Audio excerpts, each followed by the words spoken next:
Hello my friends and welcome back to Kev's Hobby Showcase. I'm of course Kevin. You may have also seen me on Tabletop Jones Productions where John and I are the two idiots playing board games.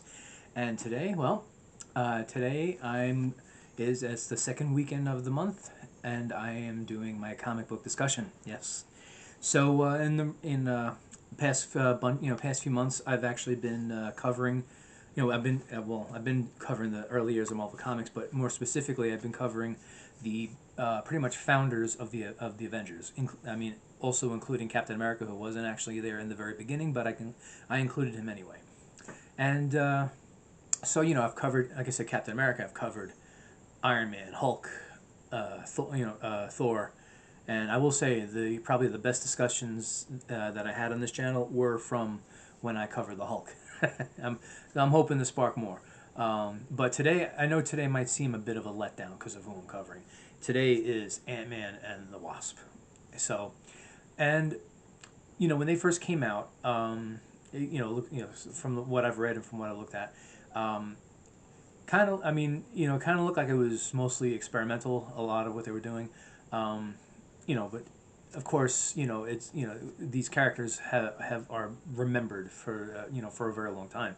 So sometimes beginnings seem slow, but sometimes things just catch on, and I would say this is no different. So but first and foremost, this is my source material, the Marvel Epic Collection of, it says Ant-Man, Giant Man, because in that it does cover the issues where he does decide to take, where Hank Pym, the Ant-Man, decides to take his Pym particles and also instead of just making him shrink, making him grow as well. So, stole my notes. So yes, I mean I don't have too many notes on this because there wasn't a lot here. To basically cover. I mean, I'm probably going to be talking a lot about of what these characters become, instead of what they are, in the early beginning. Well, anyway, to start with, in this trade, it covers Tales to Astonish, issue number 27, and then from there it jumps to issue number 35 to 59. And I mean, what was in those issues in between, I really don't know. Yeah, I mean, there's no way I would ever be able to try to collect those issues. Are way too expensive and probably very very rare to find, to be honest. But anyway, what does this thing? What does this book cover? I almost said the thing. I'm sorry. It does cover the origins of Henry Pym, who becomes Ant-Man, and it does eventually cover Janet Van Dyne, who becomes the Wasp.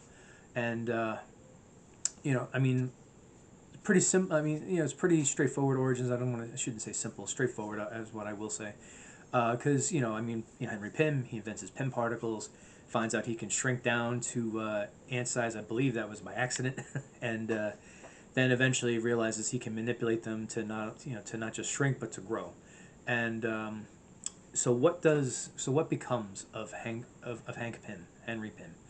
Well, for those of us who have read Avengers or at the very least, heard about some of the issues, we do find out that he does eventually develop very serious mental illnesses. I mean, he basically he like he becomes violent.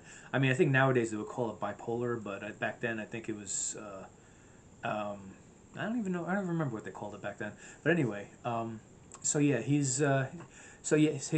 basically he becomes violent. Very very quick to anger, and eventually does take it out on the Wasp. Janet Van Dyne, who was, I think at one point was his wife.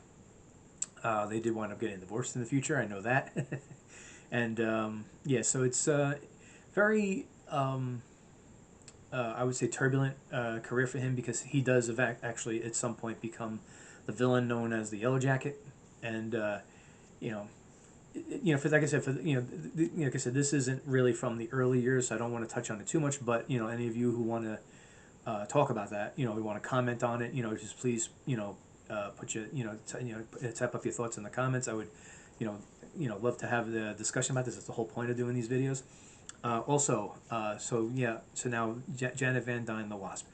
What becomes of her? Well, I mean, she starts off. I don't want to say meek, because she definitely wasn't. But she wasn't. too sure of herself in the very beginning. I mean, most heroes aren't. I mean, let's face it, especially fictional ones. You know, they always start them off, you know, questioning themselves all the time.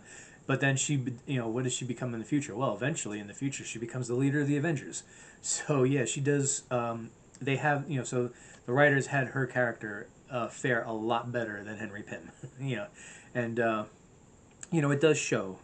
You know, in in all future issues and all future books. It's like eventually Henry Pym almost becomes like a background character where Janet Van Dyne is in the forefront, and you know, I mean, with the way they wrote the characters, it's kind of deserved. But now, as far as you know, for this book, you know, the villains they fought, a lot of them just seemed. I mean, I don't want to say they were throwaway characters, but a lot of them they were just like kind of like one and done. It seemed like there was a few that I know that I saw in there that either had a repeat appearance here, or I know that they pretty much become more of a permanent character later. Now, as far as the villains, you know, actual villains like Porcupine. I mean, Porcupine does appear in this book a few times. I have seen the character Porcupine in you know issues like you know like years later from here. But he was never really a major villain. It was always kind of almost like a laughing stock at times, and you know, not really taken seriously too much as far as like you know villains go for Marvel Comics. Another one was a character called the Human Top. I was trying to remember if he actually became a different villain in the future. I was kind of drawing a blank on it. I didn't want to you know try to reread it you know quickly in order to you know figure that out. But I mean, I'm pretty sure you know I was not going to see it here, and but anyway, so yeah, the Human Top appeared a couple of times in this. Never really, you don't really see him at all after this. I mean, not at all. I mean, you know, not really. I mean, I'm saying don't really see him. You don't actually see him at all after this. Matter of fact, nowadays in the modern Marvel comics, excuse me, I mean, you never see him. You know, I think it's just like a forgotten character, to be honest. Now, the other character of note, you know, is one of those you know typical stories where it starts off with a villain, eventually becomes a hero, and that is the Black Knight. Now, the Black Knight, we do know is Dane Whitman.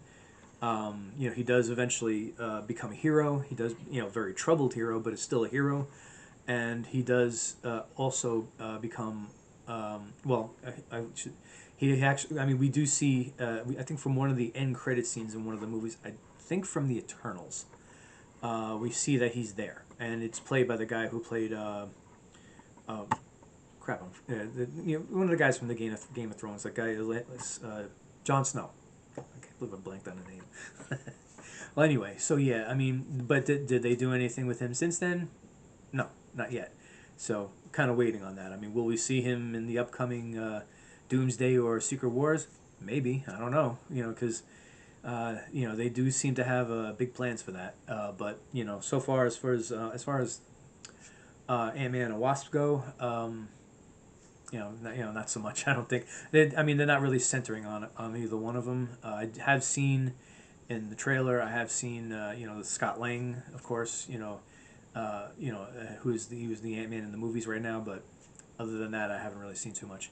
But anyway, enough of that. We don't want to start making spoilers here. So yeah, so as far as the comic goes, I mean, it's a good read. I mean, especially if you like you know the style and the dialogue from the 1960s. It is a good read. It's an interesting read, but you know, is it as epic as they're saying? That's debatable. I mean, I would say we would all have to make our own choice on that. As far as what I would say maybe not as epic as the other characters, but it's worth you know it's worth noting because he does eventually become a founding member of the Avengers, both him and Janet, you know both Ant-Man and the Wasp, and when he becomes Giant Man, he's still a big part of the Avengers. So actually no, I think you know what, I think I have to correct myself on that. I believe that when he was a founding member of the Avengers, he was Giant Man. Yeah, you see, sometimes you forget something very very simple. Well, anyway. So yeah, but still, again, just regardless of all that, you know, the bottom line is he's still a founding member of the Avengers. So, you know, it's you know, like I said, it's definitely a good read. I would definitely recommend. I mean, you might actually get. I mean, I caught this. It was like pretty much on sale at the comic shop I usually order from. and you know, is below the usual price. So I mean, you could probably catch it for that. And you know what? It's a good steal. You know, in my opinion. I mean, they'll bring down the price because you know it's not as popular, but it's a good steal. Especially like I said, especially if you like the style of how they did the like the art and the dialogue from the 1960s, because that's where it's from. It's from the early 60s. Like I said, this is the early years of the Marvel Comics I'm talking about. So anyway, that's all I got for now. Please put any comments in the comment section. This is what I do. I do these videos for. These comic book discussions is to start a discussion. But also in the description of this video, I will have the link to the Discord I have for comics. You know, I haven't really been checking because really nobody's been chiming in on that. Nobody's been joining up. You know, but please do. I mean, I would definitely, you know, once there's members there, I will definitely check more often. I will also have a link to my Patreon channel, which some of these a lot of these videos do show up as free content. I will also have exclusive content there. I haven't made any recently, but I do have some up from when I made them months ago. And you know, so just again, like, subscribe. Sorry, let me try that again. Like, subscribe, and share this video as much as possible. You know, please also go to Tabletop Jones Productions and do the same there. Like, subscribe, and share. I mean, here at the showcase, we are at 82 subscribers. I like my current goal is to reach 100, and when I get to 100, I am going to do a special type of a video that I've never done before. I don't want to say anything yet because I want it to be a surprise.